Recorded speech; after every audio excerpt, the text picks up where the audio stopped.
Encre d'histoire, Plume et Voix, Alban de Maigret.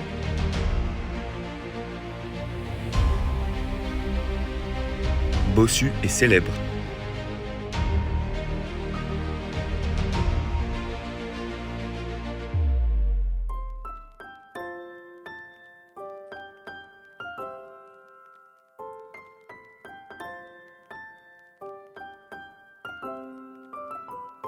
Homme, femme, enfant, l'être humain a souvent une bosse.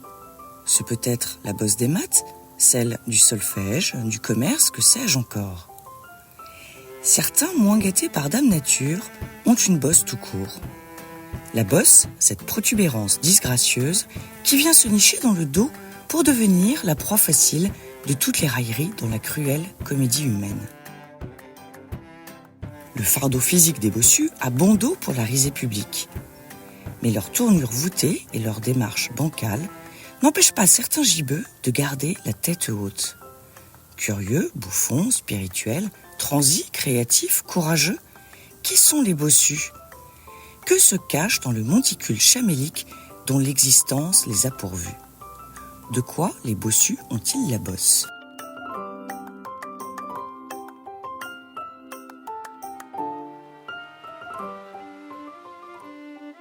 En mars 1831, Victor Hugo publie Notre-Dame de Paris. Un roman pittoresque plein, dit-il, de caprices, d'énormité et de fantaisie. L'écrivain fait la part belle à Quasimodo, un personnage tout droit sorti du Moyen-Âge obscur qui se fond dans la cathédrale gothique avec son profil de gargouille. Je cite : « La grimace était son visage, ou plutôt toute sa personne était une grimace.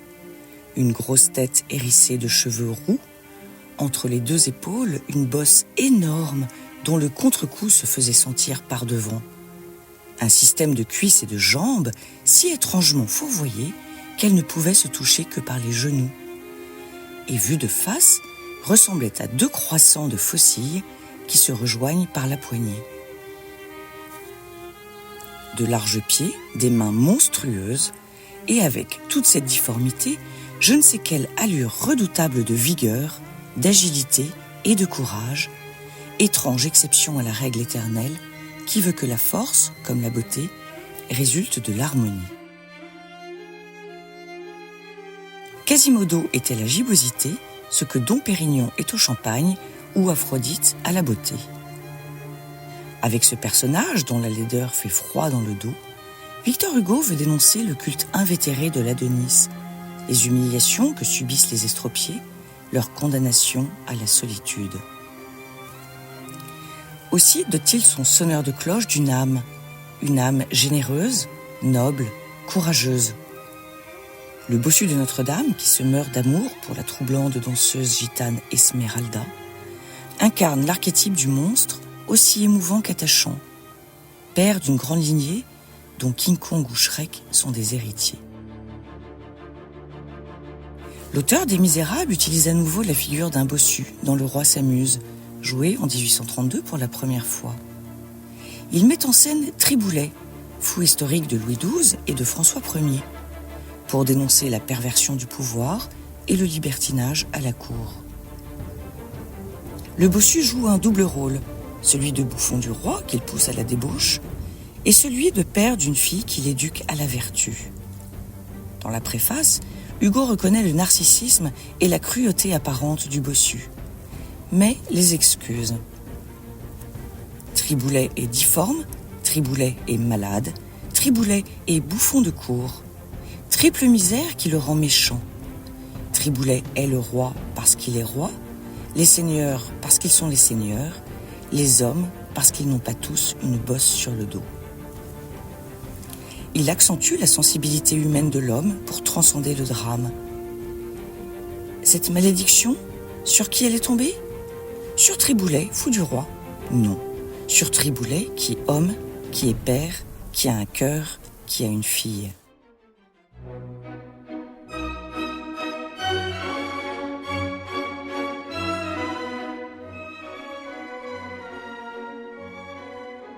L'infortuné Triboulet traverse les Alpes en 1851 et devient Rigoletto dans l'opéra du même nom de Giuseppe Verdi. Déclaré immoral pour la mise en scène des frasques du duc de Mantoue, ce premier volet de la trilogie populaire Rigoletto, il Trovatore, la Traviata, connaît en premier lieu le même sort que son modèle hugolien, la censure. Nous voilà donc en Italie, à la rencontre d'un autre bouffon bossu et non des moindres. Non content d'avoir une bosse, celui-là en a deux, le chameau.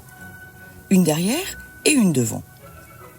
Héros napolitain de la Commedia dell'arte, Polichinelle symbolise la fourberie, la gloutonnerie, la mesquinerie. Double comme ses bosses, gaillard et roublard, rusé et grossier, tordant et méchant, il quitte le théâtre pour devenir marionnette, blatère vulgairement et bat sa femme à coups de bâton sous les éclats de rire des enfants.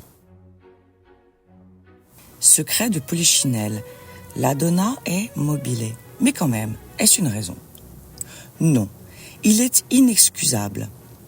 Pour qui est destiné à agir injustement, il n'y a pas de défense qui vaille, dit Ésope dans Le Loup et l'agneau.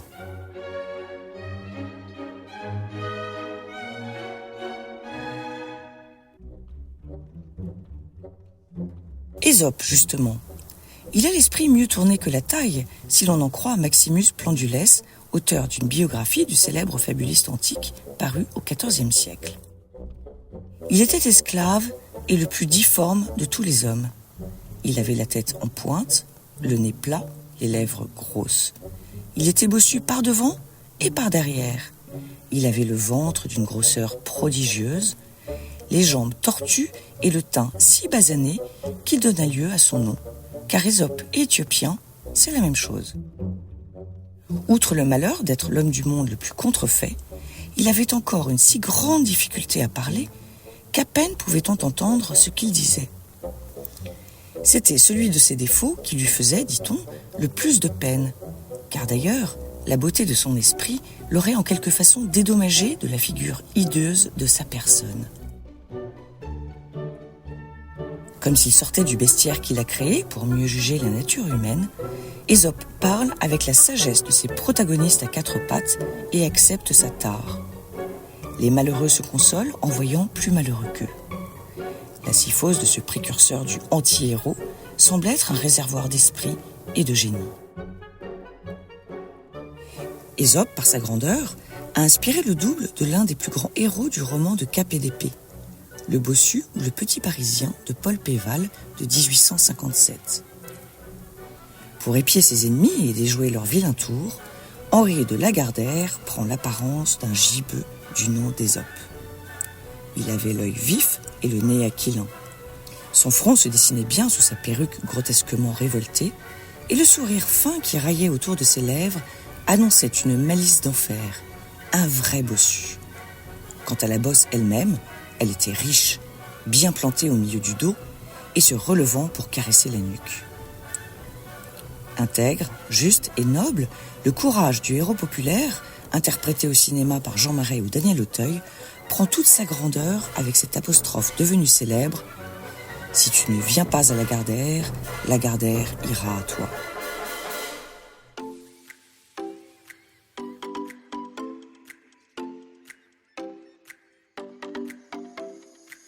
Le duc de Luxembourg n'avait sans doute pas fière allure à cheval avec son excroissance dorsale.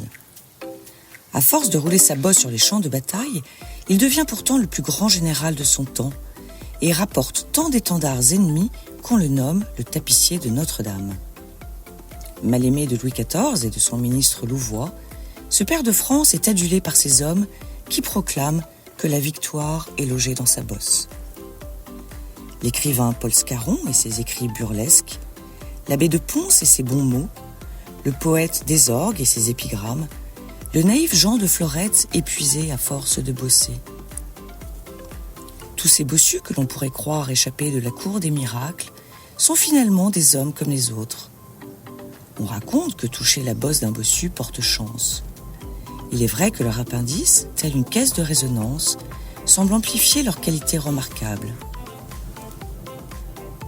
Antoine Vincent Arnaud, dans ses œuvres, consacre un chapitre aux bossus et rapporte les propos de l'un d'eux, à un homme fort bien tourné, mais sot. Ô homme qui vous riez de ma conformation, sachez qu'un vase qui n'est pas vide ne doit pas être estimé d'après sa forme, mais d'après le prix de la liqueur qu'il renferme. Ainsi s'achève notre 30e rendez-vous hebdomadaire.